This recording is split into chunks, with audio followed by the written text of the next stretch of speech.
Bueno, vamos más acerca. Me presento, mi nombre es Mariano Marino, vengo de Argentina, soy desarrollador de toda la vida, aprendí de muy chiquito. Estoy como consultor en seguridad de la empresa WebSec en México, así que hace un tiempito atrás empecé a hacer todo lo que es análisis de código y demás. Básicamente incorporar seguridad me llegó de grande, tan grande que las canas me llegaron antes, así que imagínense. Sinceramente estaba involucrado en la parte de seguridad, pero obviamente como desarrollador las buenas prácticas no las tenía en cuenta. Así que obviamente eso tomé real dimensión cuando empecé a hacer el análisis de código, donde tenía que empaparme, ¿no?, de las mejores prácticas para entender, digamos, si el código de nuestros clientes era vulnerable. Así que un poco me transformé en un sommelier de las mejores prácticas de seguridad. Sí, dale, ahí está. Hola, hola.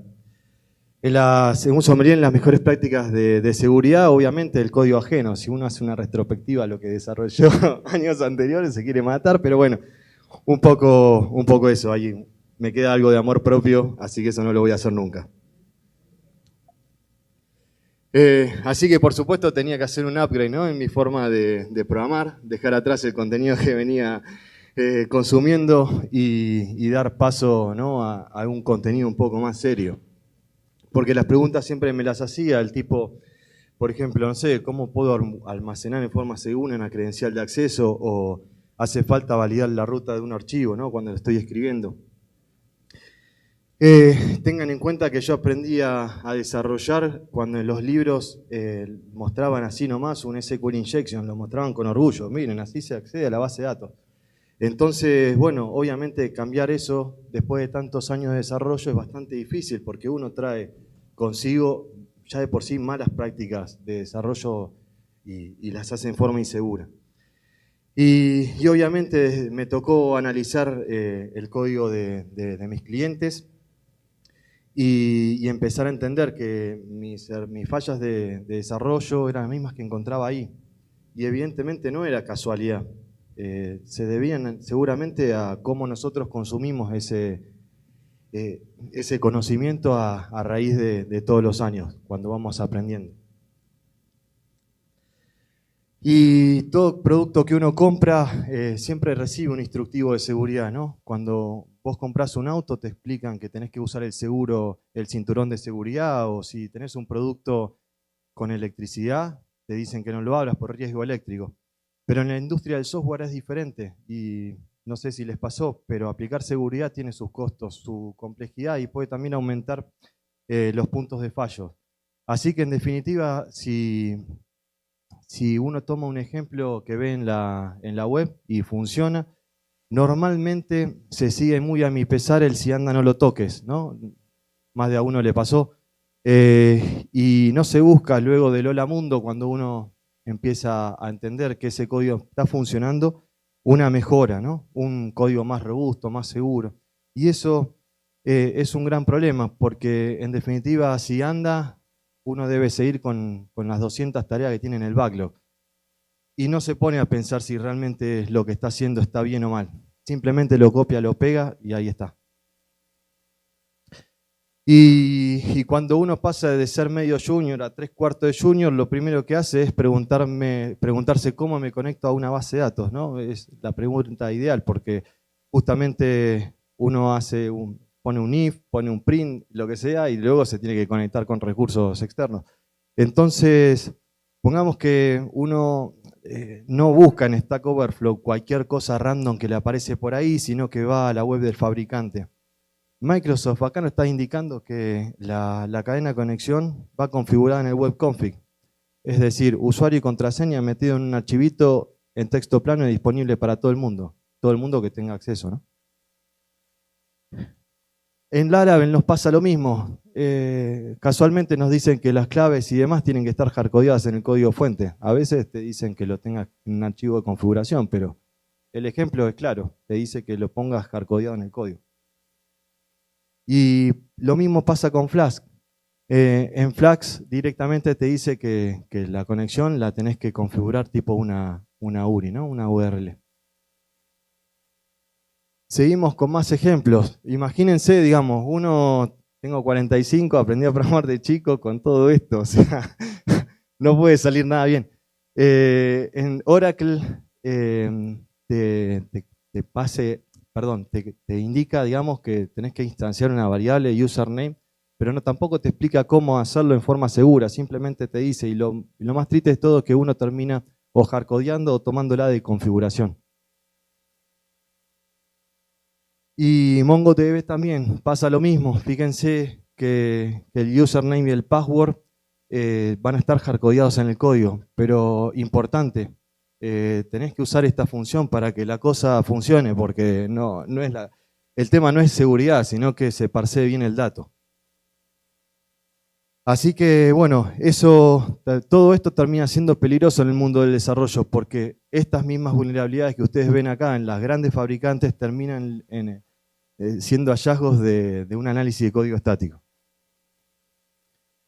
Así que, bueno, todo es seguro mientras no se evalúe el vector de ataque, ¿no? O sea, yo pongo las cosas ahí y ahí quedan. Entonces, bueno, cuando empieza a analizar el contexto, ¿qué pasa si un atacante ingresa a mi servidor o hace una ejecución de código remota? La cosa cambia, ¿no? Puedo usar la mejor clave del mundo en el web config, pero con un RCE estoy en el horno. Así que bueno, no sé si me pueden alcanzar la patillita porque arranqué con todo. ¿De qué se trata la charla? Vamos a hablar un poco de los organismos que trabajan en seguridad, sus marcos de trabajo, principios de seguridad, muchos principios de seguridad, las vulnerabilidades más comunes, las malas prácticas y sus mitigaciones. Estoy tratando de resumir mucho, o sea, esto tendría que haber sido un workshop, pero así que organismos. Para mí son tres los principales. Tenemos OWASP, Mitre y NIST. Básicamente OWASP es conocida por el top 10 de OWASP, ¿no? Entonces tenemos ahí top 10 de web, de mobile, de inteligencia artificial y demás. Provee también muy buenos marcos de trabajo y checklist de seguridad. OWASP es un organismo de referencia, es muy buena porque si estás programando, por ejemplo, en Java, te indica cómo hacerlo en forma segura. Mitre básicamente no es la marca de botines de fútbol, sino que es conocida por las tres listas principales, la de CAPEC, la de CWE y la de ATT&CK, que se pueden resumir como técnicas de ataque, vulnerabilidades más conocidas y un manual de técnicas utilizadas por atacantes. Nosotros en la charla me voy a basar mucho en los CWE, como para analizar qué está pasando y cómo mitigarlo. Y el NIST es el Instituto de Estándar y Tecnología de Estados Unidos y genera buenos marcos de trabajo, sobre todo cómo manejar credenciales y demás en forma segura. Principios de seguridad. Básicamente OWASP define ciertos principios de seguridad que son 4. Nosotros vamos a darle importancia a privilegio mínimo, separación de funciones y defensa en profundidad, básicamente. Porque confianza cero es sencillo, se explica en un segundo, quiere decir que todo es hostil, así que hay que programar y trabajar de esa manera. El Security in the Open básicamente lo que indica es que tenemos que pensar de que nuestra seguridad la puede ver todo el mundo, entonces tiene que ser segura por defecto. ¿Y por qué se establecen esos 4 principios? Básicamente porque un usuario malicioso puede tener acceso a los dispositivos, tanto con privilegios elevados o privilegios limitados. Obviamente, si tengo privilegios limitados, lo que voy a tratar de hacer es elevarlo. Y después también puedo tener acceso a la red. Entonces, ¿qué va a buscar el atacante? Básicamente interceptar y manipular todos los mensajes que hay. ¿Cuál es el objetivo? Obviamente comprometer sistema y romper cadena de confianza sin ser detectado. Quiere decir que si el atacante tiene acceso a la base de datos, va a tratar de inyectar código para que los sistemas sean vulnerables. Y todo eso lo tiene que hacer sin ser detectado, porque obviamente si se detecta eso, se empieza a hacer una revisión y una auditoría en el código. Vamos con un ejemplo básico, privilegio mínimo y separación de funciones. Algo tan sencillo como esto. Privilegios. Yo tengo que dar los privilegios mínimos y necesarios para realizar el trabajo, no más que eso. Lo mínimo indispensable. Los recursos pasa lo mismo. Yo no le puedo dar a todo el mundo acceso a todas las carpetas, a mi SharePoint completo de la empresa. Obviamente, cuando abro superficie de ataque, un atacante tiene más posibilidades de realizar algo con éxito. Transacciones, asignar diferentes tareas a diferentes personas. Esto nos permite controlar, entonces nos permite mantener la integridad de la información de la empresa. Y estas 4 realmente son muy importantes para para el privilegio mínimo y ayudan a mitigar un montonazo de vulnerabilidades. ¿Por qué? Porque ¿qué puede salir mal si un usuario con privilegios elevados le aparece ese captcha para demostrar que es humano? Básicamente los privilegios, no importa cómo los manejen, lo importante es que los manejen. O sea, esa es la lista de privilegios que pueden utilizar, tanto por rol, por atributos, por ACLs y demás. Lo importante es que ustedes vean el entorno, qué tienen que asegurar y busquen una alternativa más fácil para administrar para ustedes. Pero siempre y cuando ustedes lo hagan en el minuto 1 de su desarrollo o su administración de infraestructura, siempre es importante que lo tengan en cuenta, no después, sino al minuto 1. ¡Afuera! Básicamente, ¡Afuera! pasa ¡Afuera! o sea, ¡Afuera! uno necesita, digamos, ¡Afuera! sacar ¡Afuera! de la cabeza ¡Afuera! que necesitas ¡Afuera! dejar de usar estos privilegios para todo el mundo, sino que root, una cantidad limitada de personas lo pueden llegar a tener, igual que el administrador, base de datos y demás. Básicamente, los recursos, cuando nosotros los limitamos, nos ayudan a reducir riesgos, mejorar la seguridad y cumplir regulaciones y estándares de seguridad, porque obviamente con esto evitamos que un actor no autorizado acceda a esos datos. Así que eso es muy importante dentro de una empresa. La separación de funciones lo explico de esta manera muy sencilla, digamos. Si vos tenés una transacción monetaria, vas a tener un iniciador, vas a tener alguien que apruebe y vas a tener alguien que confirme. En todo eso siempre hay auditorías y siempre hay controles cruzados. Por lo tanto, es una manera de mantener integridad dentro de tus sistemas. Fíjense qué pasa con el home banking. Cuando ustedes hacen una transacción, siempre tienen que hacer múltiples pasos. Si hago en uno solo, tengo más chance de que me ataquen.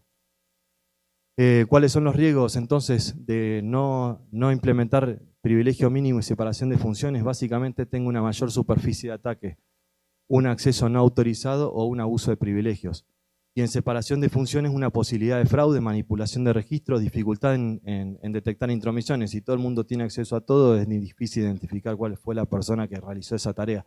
Y fallas en responsabilidades. Ahora pasamos a todo lo que es defensa de profundidad. Ese meme lo explica demasiado bien, ¿no? En defensa de profundidad es una estrategia que se utiliza en múltiples capas para proteger un sistema. La idea básica es que si una capa falla, existen otras que las pueden mantener seguras. Por eso insistía, digamos, en que todo debe ejecutarse con privilegios mínimos, porque, no sé, una red permisiva, un dispositivo con contraseñas débiles, una aplicación que se ejecute en privilegios elevados o una base de datos sin contraseñas puede hacer un desastre dentro del sistema. Seguridad física me refiero a cuando un atacante tiene control del dispositivo de la empresa, es decir, en forma local, que estoy con el teclado, o en forma remota a través de cualquier tipo de vulnerabilidad, del tipo RC, por ejemplo. ¿Qué va a buscar el atacante? Básicamente los secretos guardados por todo el sistema. Va a tratar de ver si puede manipular o cambiar binarios. Va a tratar de entender cómo funciona el sistema y va a tratar de acceder a la configuración. Y va a ver qué información se guardó en bitácora. Esto es importante porque a veces, y esto es muy común, uno pone el log.debug, cualquier información ahí adentro, y esa información puede ser accedida. ¿Es fácil o difícil de acceder? No importa, pero si accede, está ahí, y es importante no tenerla. Así que arrancamos con el ritmo, muchachos. Todo secreto que se almacena en texto plano o un método reversible deja vulnerable a sus sistemas, y es real. Así que, ¿qué hablamos de secretos? Credenciales, token de autenticación, API keys o contraseñas de almacén de firma. Cualquier cosa que ustedes necesiten para acceder a un servicio externo o acceder a base de datos y demás, nunca en texto plano ni con método reversible. He visto base 64, por ejemplo, para proteger credenciales. Si guardamos en todo lo que es texto plano, no almacenarlos ni en archivos, ni en registro de sistema, ni en variables de entorno, ni en base de datos. ¿Cuánto usan Docker y cuánto usan el Docker Compose con credenciales metidas ahí? Yo creo que si les pido que levanten la mano, más de uno lo va a hacer. No utilizarlos como parámetros de ejecución, no incrustarlos en el código fuente, no transmitirlos en texto plano ni incluirlos en la URI. Todas estas cosas la vi en desarrolladores profesionales, por eso las pongo acá. Todo lo que tiene que ver con métodos reversibles, no configurarlos, no codificarlos en base 64 otro método. Y debe proteger bien la clave utilizada para descifrarlos. Quiere decir que la clave para descifrar nunca debe llegar al usuario final. Si vamos a las contraseñas, cuando uno guarda, ahora hay métodos más seguros, no usar contraseñas para autenticarse, pero si las usan, por favor que el hash sea computacionalmente complejo, básicamente porque eso evita un ataque por fuerza bruta.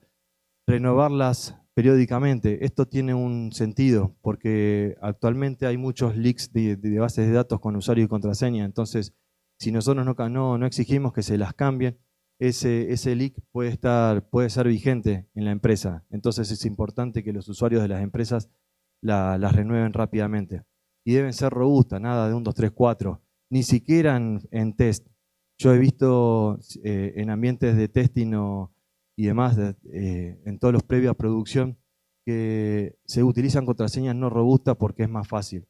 Y sinceramente uno puede explotar test para luego explotar producción, porque entiende el funcionamiento del sistema, puede manipular la información y no siempre la información está completamente ofuscada en ambientes de test. Entonces algo de info consigo y algo de info puedo utilizar para ataques. Y en hardware no transmitirlo en buses de datos sin su debida protección anti-tamper. Esto es algo que parece evidente, pero no lo es. Si vamos bueno, almacenamiento de la password en texto plano, básicamente Microsoft nos indica que está re bueno hasta hacerlo. Y en sí en ese proyecto en GitHub también te dice, tenés que ponerlo ahí también. Encima la DSA, ¿no? Ahí abajo. No usen claves hardcodeadas, obviamente también Microsoft nos dice, mirá, podés ponerla ahí en ese lugar y la escribís y está todo bien, y encima si utilizás MS, PHP, SQL, también la pones como un array y está perfecto. Si seguimos avanzando, fíjense, digamos, cómo de todo esto no puede salir nada bien. Si pasa a Microsoft, en teoría tendría que hacer las cosas bien y explicarlas correctamente. Vas al Laravel, lo mismo. Te dice, mirá, podés configurar todo con variables de configuración. Aquello es una prueba real, es un servicio que tenía la opción de debug ahí activa. Y bueno, en la página web le metías un punto y ¡pum! Salía todas las contraseñas de la base de datos, del AWS, todo. Entonces, bueno, obviamente, si las páginas estas de debug lo que te muestran son las variables de entorno, por lo tanto, si yo guardo cosas secretos en variables de entorno y hay una vulnerabilidad como esta, todos los secretos ya no son seguros. Y no necesito una RC, es poner un punto en una URL y listo, y ahí está la cosa. Invocación de procesos usando variables sensitivas. Este es un CVE del 2021 de CodeQL. Los tipos les parecía genial poner ahí como parámetro de ejecución el token de GitHub. Entonces, ¿qué pasa?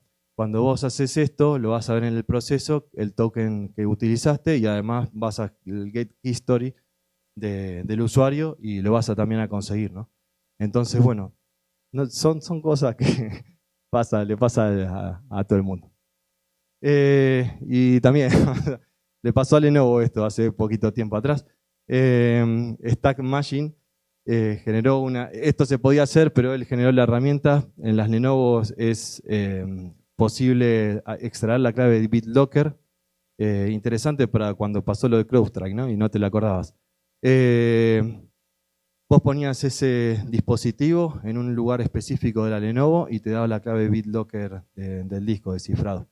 Y aquello es una investigación que hice el año pasado. Básicamente todo lo que es NFC se transmite por texto plano, todas las credenciales que uno usa para acceder a los bloques seguros de las tarjetas. Así que las buenas prácticas básicamente es utilizar un key vault, un almacén de clave seguro. ¿Por qué?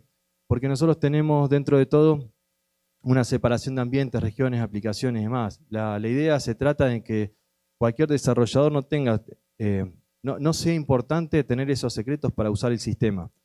Básicamente, ¿por qué? Porque si nosotros tenemos un plantel de 2 a n personas, no podemos confiar en que todo el mundo va a hacer un uso correcto de los datos almacenados en nuestros clientes. Tengan en cuenta que si yo tengo un connection string y tengo acceso a la base de datos, podría tranquilamente bajarme la base de datos y acceder y entender cómo funciona un cliente, ¿no? Y acceder a sus fórmulas, sus secretos y demás. Y eso está totalmente prohibido. Tanto en celulares y demás, conviene usar también el keychain y el key store tanto de Apple como de Android. Entonces nosotros nos aseguramos. ¿Qué nos tenemos que asegurar?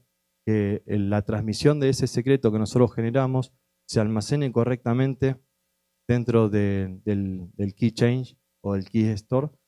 ¿Para qué? Para que todas las operaciones criptográficas que uno hace, ¿sí?, el cifrado de información y demás, se hagan de manera segura. Porque una vez que esté almacenado ahí, esa clave de cifrado no sale del circuito integrado. Entonces es importante hacerlo. O sea, yo me aseguro que la transmisión es correcta y es segura, y a partir de ahí ya mi sistema es seguro. Y después también cuando nosotros estamos transaccionando cosas, podemos hacer generación dinámica de secretos. Quiere decir que podemos tener un servicio específico que me genere secretos en forma random y utilizarlos en una sesión de usuario, por ejemplo. Entonces, ahí nadie tiene control de la información de la persona, del usuario. De información confidencial, básicamente es cualquier dato privado de la persona, nombre, apellido, fecha de nacimiento y demás, no sé, movimientos bancarios. Así que eso es importante, cifrar toda la información confidencial para que quien pueda llegar a tener acceso a la base de datos o a un backup de la misma no tenga chances, digamos, de recuperar toda esa información. Si vos no tenés una clave de cifrado localmente en el mismo servidor que estás usando para dispensar esa información. Evitar exposición a un autor no autorizado. Quiere decir que este es el famoso IDOR. Cuando yo digo factura número 1, le cambio a la 2 y estoy accediendo a la factura de otra persona. Y no debe estar presente en una cookie. Parece mentira, pero en la cookie a veces parece una base de datos, ¿no? Por sí misma. Mandás una cookie de 20K y ahí incluís toda la información de la persona. No debe estar presente en código fuente. ¿Por qué? Porque básicamente a veces cuando uno está programando mete comentarios a lo loco y dice, bueno, acá está la fórmula de la Coca-Cola, mirá, se ponen tantos ítems de tal cosa. Entonces todo eso hay que evitarlo. Todo lo que es comentario que incluya, digamos, información confidencial de la empresa o de clientes, hay que borrarlo. No debe transmitirse sin cifrar. Y obviamente esto genera a veces media controversia. Si vos ya viaja la información en HTTPS o en FTPS, no hace falta volver a cifrarla porque ya está cifrada. Es decir, estamos haciendo 2 veces el mismo trabajo y no tiene sentido. ¿Por qué? Porque básicamente si uno necesita esa información del lado del front, lo que va a suceder es que la cadena, la credencial para poder descifrar esa información se la vas a tener que pasar al front, porque si no el front no va a entender que el nombre de la persona. Entonces, no tiene sentido, no tiene lógica volver a cifrar algo que ya va por un canal seguro. Y aparte tiene otra contra importante. Cuando vos tenés un firewall de aplicaciones, el firewall de aplicaciones puede entender mensajes. Cuando vos cifrás la información y la descifrás del lado del backend, posterior a un WAF, lo que va a suceder es que el WAF no va a actuar, porque no va a entender la cadena cifrada que está recibiendo. Entonces no va a poder entender si realmente es una cadena de un atacante o una cadena de un origen válido.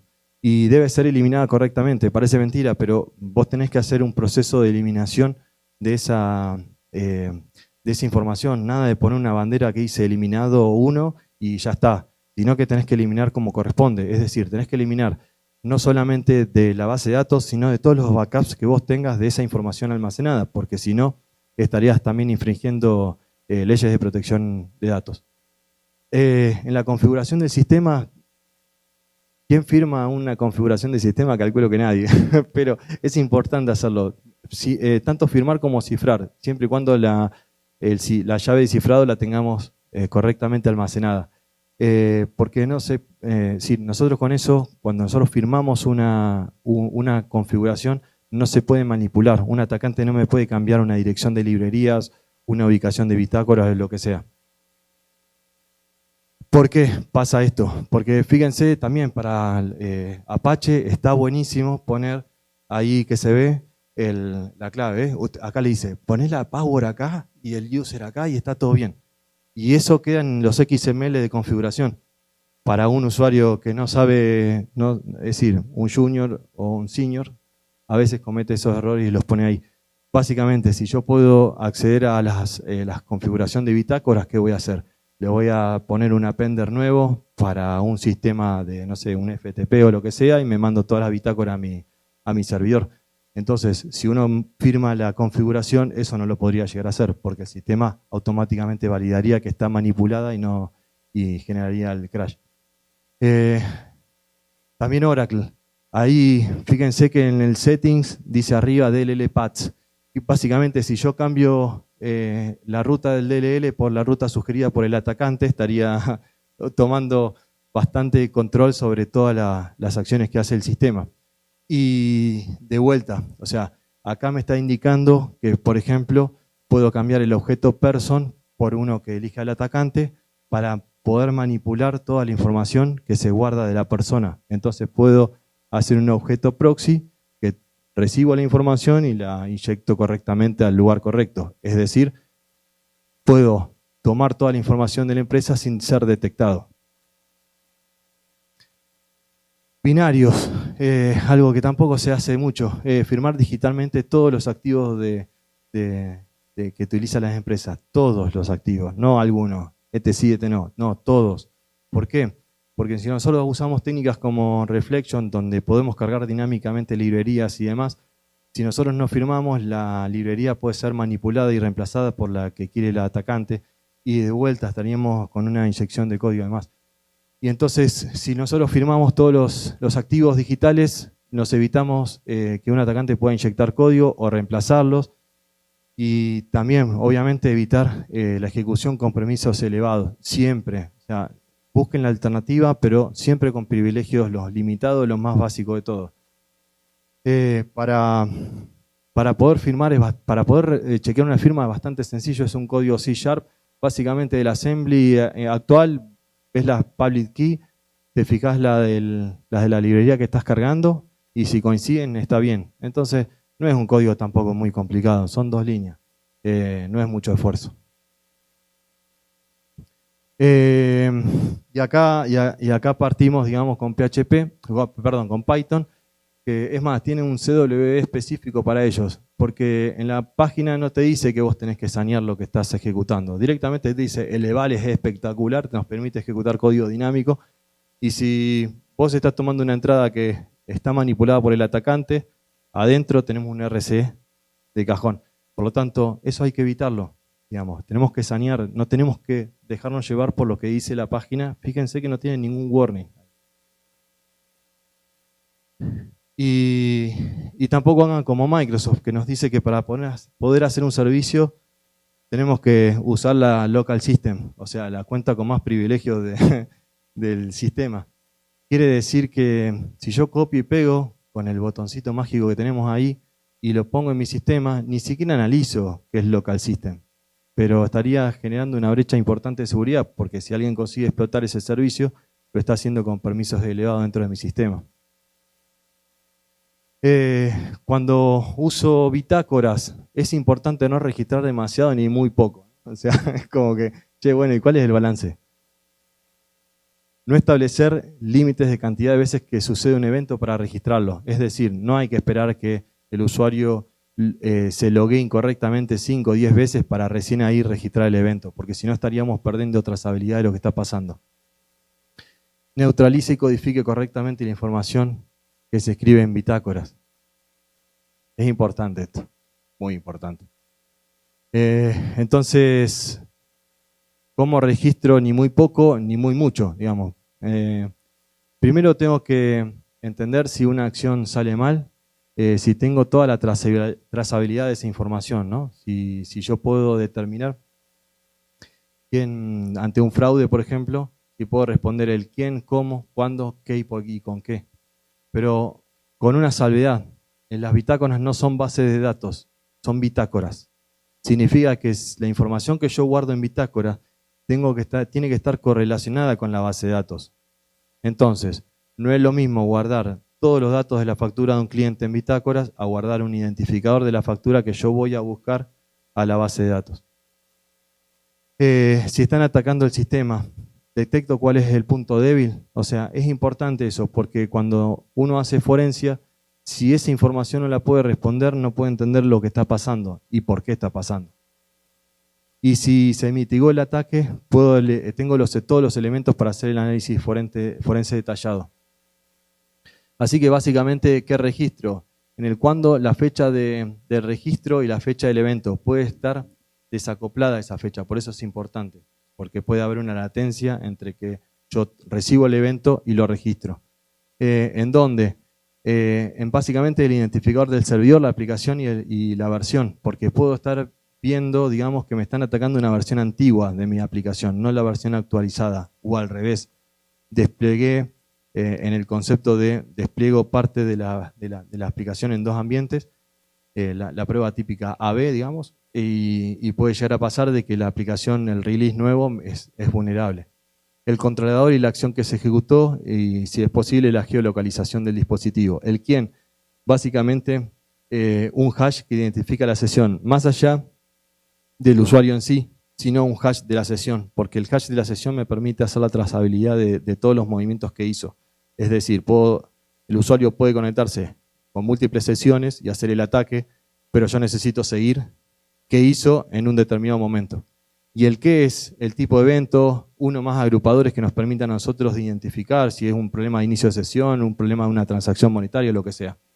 Y en la descripción, por favor, siempre, nunca pongan datos sensibles de las personas. Si van a grabar el nombre y el apellido, que sea ofuscado. Si van a grabar una factura, que sea un identificador que nos permite llegar a ella, pero nunca la información sensible y privilegiada. Espera un minuto.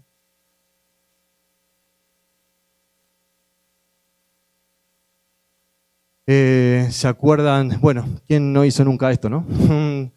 el más username o lo que sea. Quiere decir que yo puedo manipular username para inyectar en el log lo que yo quiera. ¿Y qué puede salir mal, no? Cuando yo no neutralizo bitácoras, nos ganamos lindo log4shell. Seguridad de la red. Vamos a proteger los datos en tránsito. Importantísimo. ¿Qué es lo que tengo que hacer? Siempre utilizar una conexión cifrada y con un certificado validado. No me hagan esa de si el certificado cualquier certificado es válido, le devuelvo el true, porque eso lo podemos automáticamente reemplazar.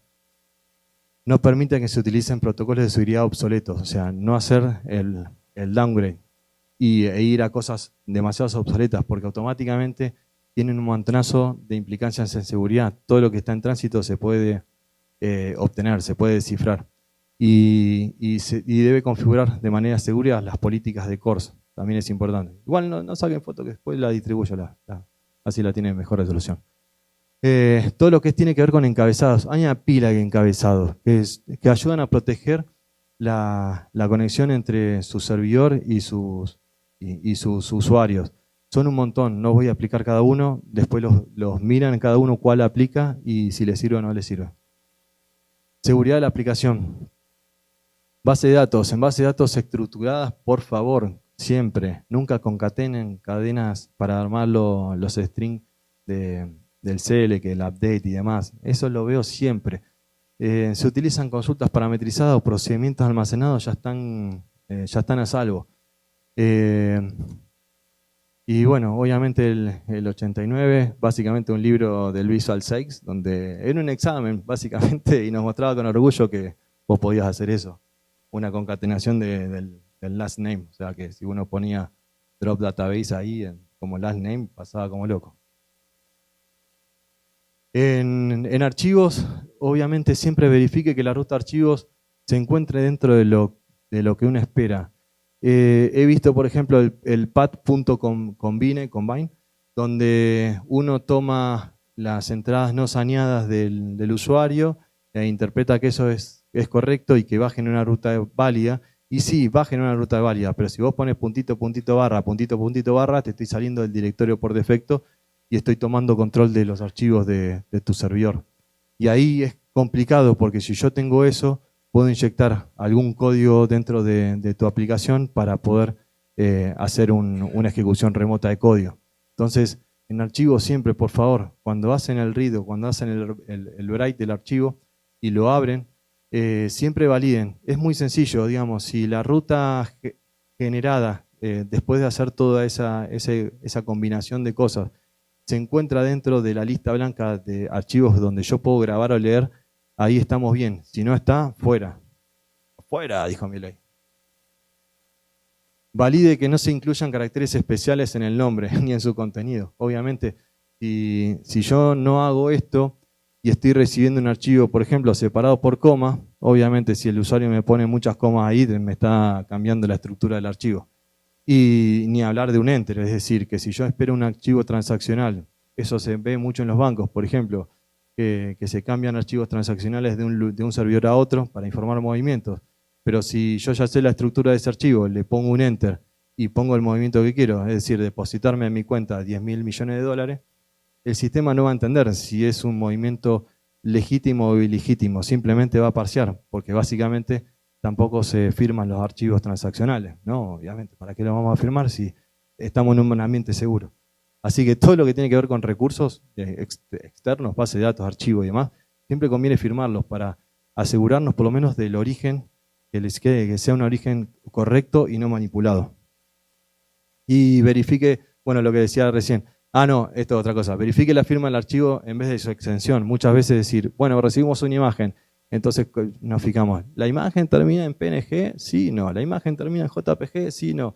Y a veces uno puede mandar cualquier fruta y adentro en sí el archivo es de distinto. Te puedo mandar un archivo PHP, por ejemplo, pensando que es una imagen, te lo llamo y ejecuto código en forma remota. Así que siempre hay que verificar la firma. Se llama Magic Number, básicamente es cuando arranca el archivo, los primeros bytes siempre informan qué tipo de estructura va a tener interna. Y obviamente lo que decía recién, ahora sí, firme archivos transaccionales para evitar que sean modificados. Llamadas del sistema operativo. Nada de eso de hago el system con todo lo que me manda el atacante porque estamos en el horno también. Así que hay que neutralizar los caracteres utilizados para separar los comandos, es decir, el ampersand y cosas de ese estilo. Entonces, nosotros cuando hacemos eso nos estamos asegurando de ejecutar en forma correcta una llamada al sistema operativo.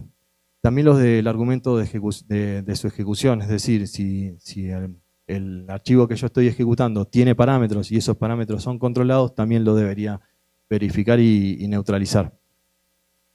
Obviamente, en toda aplicación, cuando uno desarrolle, trate de no hacer llamadas al sistema operativo, trate de usar siempre una librería. Es mucho más seguro que usar una llamada al sistema.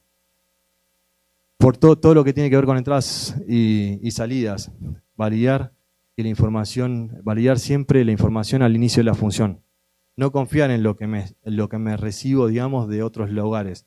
Cuando vos estás haciendo un sistema, estás usando una caja de herramientas, esa caja de herramientas se usan en múltiples desarrollos. Entonces, ¿qué va a pasar? Si nosotros dejamos la validación lo más arriba de todo en ese árbol de llamadas y no validamos en esa caja de herramientas, puede implicar de que un usuario inexperto la utilice sin darse cuenta de que tenía que sanear. Por lo tanto, ¿cuándo tengo que sanear? Básicamente cuando voy a usar el dato en forma activa. Es decir, si yo voy a hacer una consulta en una base de datos, recién ahí reviso toda la información.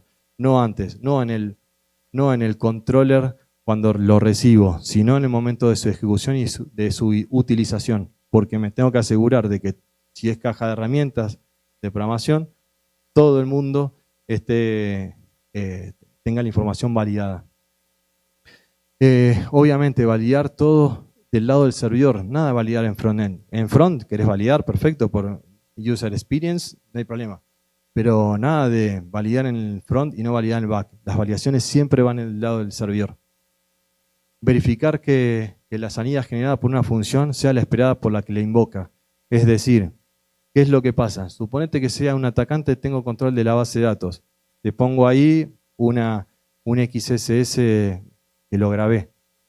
Si yo confío en la información que viene de la base de datos, automáticamente esa información viaja al front sin sanear. Entonces, yo lo que tengo que hacer es sanear no solamente lo que ingresa, sino también lo que sale, porque, como les comentaba hoy, confianza cero. Yo estoy en un lugar donde no sé cómo se va, un atacante cómo se va a mover, por lo tanto, tengo que controlar absolutamente todo. Y esto ya lo acabo de decir recién, de todo lo que es recursos externos para que un atacante nos aseguremos de que no haya sido manipulado. Neutralización de valores, no los voy a explicar todos, pero básicamente es lo que comentaba recién. Si ustedes reciben un archivo, están haciendo un archivo separado por coma, controlen que no haya comas. Si tiene uno un tabulador, controlen que no tenga tabulador. Cómo se manejan los nulos y demás. Es importante que ustedes tomen conciencia de que cuando están procesando o armando información transaccional, esa información que se utiliza justamente como delimitador de la tarea o de la acción, lo tengamos controlado y neutralizado. Seguro por defecto. Básicamente todos los controllers deben requerir autenticación, salvo que lo indiques en forma explícita. Es decir, no es que todo es público salvo lo que yo autentico. Eso funciona bien cuando tenés un servicio con un Hola Mundo o un ping. Pero cuando vos tenés una aplicación que tenés por ahí, no sé, 200 controllers con 500 servicios, hacer uno por uno puede llegar a pasar de que se te olviden uno y ese uno te quede sin autenticación y al no tener autenticación es un punto de entrada para un vector de ataque. Aplique filtrado a la base de datos de manera global y dependiente del usuario autenticado para evitar exponer información sensible. Muchas veces, yo creo que la mayoría de los desarrollos que he visto, lo que hacen permanentemente es, inicia el controller, van a la capa de servicio se fija en la capa de datos y en datos le dice, bueno, necesito las facturas de tal cliente, pero nunca validaron que el usuario autenticado sea ese cliente, simplemente le dicen, dame la factura del cliente y está todo bien. ¿Y qué pasa? El típico de paso de 1 a 2, de 2 a 3 y consigo toda la data de todo el mundo. ¿Qué pasa? La forma más sencilla de hacerlo es a través de middleware. Middleware básicamente al inicio de la aplicación, cuando uno la está construyendo, en el momento del inicio básicamente yo puedo establecer funciones que se ponen en el medio de todas las cosas. Ejemplo como un proxy. Cuando uno tiene un proxy y está navegando por internet, esa información llega al proxy, el proxy la manda a otro lado. El middleware tiene esa funcionalidad también y nos permite colocarnos del lado de la autenticación y en el medio de la autenticación de las llamadas a los controllers y de las llamadas a la base de datos. Por lo tanto, si yo lo primero que voy a hacer es verificar si un usuario está autenticado, ya ahí en ese momento tengo el ID del usuario. Luego voy a hacer la consulta a la base de datos. ¿Pero qué voy a hacer? Voy a agregar en esa llamada automáticamente y de forma explícita que el ID del usuario como un agregado a mi where, por así decirlo. Y de esa manera automáticamente y automágicamente desde el core, desde el inicio, yo ya tengo todo lo que es filtrado de la base de datos. Y lo más importante, nunca confíen en los datos recibidos ni de sus propias fuentes de información. Así que hay que validar y sanear absolutamente todo. Hagan eso, pongan en C#, es fácil, digamos, armar extensiones. Uno puede poner extensiones de lenguaje, más que nada los strings. No hace falta por ahí a los números también. Hay que establecer si son números para transacciones monetarias y demás, siempre que sean positivos y demás. Pero los strings es por ahí el más complejo, porque ahí puede venir cualquier cosa. Pero si ya saben, es decir, un nombre no puede venir con un mayor que, un script, ¿no? Un alert, cosas de ese estilo. Entonces, si ustedes van sacando todos los caracteres que no sirvan, ya con eso están bastante seguros, ¿sí? Y su aplicación va va a ser mucho más robusto. Conclusión, no confíen en la información que vean de la web, porque bueno, obviamente, la web lo que sucede es que los ejemplos terminan siendo minimalistas, entonces para sacar el nivel de complejidad los reducen a la mínima expresión. Los invito a que si quieren me envíen una muestra de una página de un fabricante de número 1 donde arme una función y valide las entradas o sanee las salidas. Si me lo manda le pago una cerveza cuando vayan a Argentina. No creo que suceda, estoy tranquilo. Cada vez que vean un ejemplo, analicen el qué pasaría si, digamos. O sea, yo lo tomo, lo copio, lo pego. ¿Qué pasaría si el atacante controla tal valor? ¿Qué pasaría si el atacante accede a tal servicio? Entonces, si uno se pone a pensar, aunque sea 5 minutos, para entender de que ese código es robusto o no es robusto, bueno, ¿cómo podría ser para mejorarlo? Es mejor aprender a desarrollar seguro desde junior y no desde senior. Sí, básicamente. Hello. Porque uno ya automáticamente, su cabeza, aunque sea el desarrollo más tonto del mundo, ¿no? O sea, todo desarrollo de una empresa nace por una prueba de concepto. Y lo que sucede es que esa prueba de concepto después crece, se trabaja, ya se transforma en un producto mínimo viable y después el producto mínimo viable sale a producción y cuando nos queremos acordar, nos queremos matar básicamente porque hay un montonazo de malas prácticas metidas ahí adentro que es muy difícil refactorizarlas después. Entonces cuando uno aprende a ser seguro de chiquito, automáticamente pasan 10 años y es un fenómeno en el desarrollo seguro. Y eso es una de las críticas que yo hago por lo menos en 3 partes. La primera, en las universidades, no se enseña desarrollo seguro desde el vamos. La segunda, en las páginas web de los fabricantes, tampoco. Deberían por lo menos tirar un warning para avisar, digamos, de que esa función debería ser ejecutada, saneada o lo que sea, en la previa. Y con links a referencia. Entonces uno puede ver que tenés la llamada de la función y abajo el warning con la referencia al uso seguro. Y no me acuerdo qué más.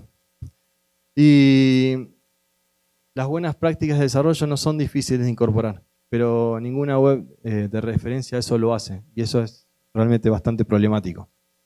Y revisen todo el código que te entrega la IA. Es horrible, pero bueno, nunca lo mismo. O sea, le entrega cualquier cosa y uno confía en eso. Y bueno, pasan las cosas. Y bueno, podríamos reemplazar IA por Stack Overflow y es más o menos parecido. Bueno, ustedes se ríen porque lo han hecho. Así que bueno, muchas gracias.